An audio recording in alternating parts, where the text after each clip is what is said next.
Je vais vous expliquer quelque chose d'extraordinaire. En hébreu, le mot noir se dit kushi. Alors bien sûr, vous ne connaissez pas l'hébreu, mais faites-moi confiance. Le mot kushi s'écrit en hébreu kaf vav shin yud. Kaf vav, vous savez qu'en hébreu, chaque lettre a une valeur numérique. Ce qui nous permet de pouvoir faire des correspondances entre des mots différents s'ils ont la même valeur numérique. C'est un des génies de l'hébreu, de pouvoir expliquer le sens d'un mot par rapport à un autre mot qui a la même valeur numérique. Alors, les deux premières lettres du mot kushi, qui veut dire noir en hébreu, c'est kaf vav, qui a pour valeur numérique 26. 26 est la valeur numérique du nom de Dieu. Le nom de Dieu tel qu'il ne se prononce pas, parce qu'on attend la délivrance pour le prononcer véritablement, c'est un Yud, un Vav, un Yud, un He, un Vav et un He. Et ce nom de Dieu qui figure dans toute la Torah en hébreu a pour valeur numérique 26.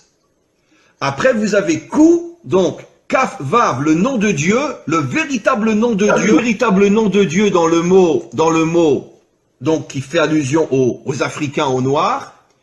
Et après, vous avez Shin Yud, qui veut dire Yesh.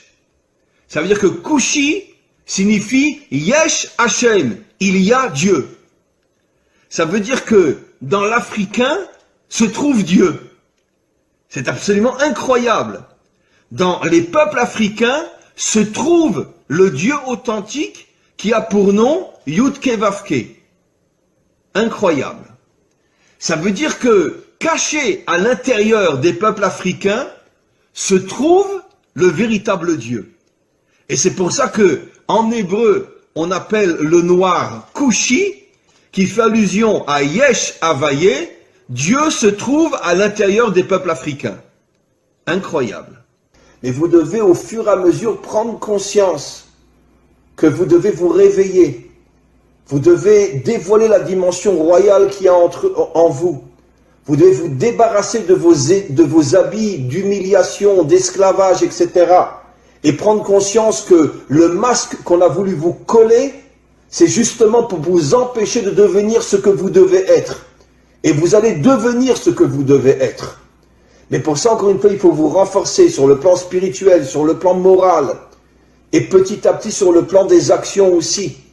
Il est grand temps, et je sais que ça se fera un jour, où les peuples africains se révolteront contre toute la dictature blanche qui exploite toutes les richesses des Africains. Et encore une fois, j'oserais presque dire, et je le dis avec la plus grande sincérité, soyez fiers d'être noirs. Soyez fiers d'avoir la couleur que vous avez. Parce que cette couleur qui est inscrite sur votre peau témoigne du fait que vous avez été choisi par le maître du monde pour dévoiler sa royauté dans le monde, comme je l'ai expliqué, puisque le noir est la couleur de la royauté d'Hachem. Donc, arrêtez d'être meurtri ou d'être humilié par tous ces racistes qui vous considèrent comme je ne sais quoi, comme ils considèrent les juifs d'ailleurs, et dites-vous, c'est le contraire. C'est justement parce que je suis un roi que tu veux faire de moi un esclave. Mais un jour viendra où vous comprendrez, vous les autres peuples, quelle est notre mission, quelle est notre grandeur, quelle est notre force. Et un jour viendra, on réussira tous ensemble, avec l'aide du Maître du monde, à dévoiler sa royauté sur terre. Be'ezrat Hashem, c'est-à-dire en hébreu, avec l'aide du Maître du monde.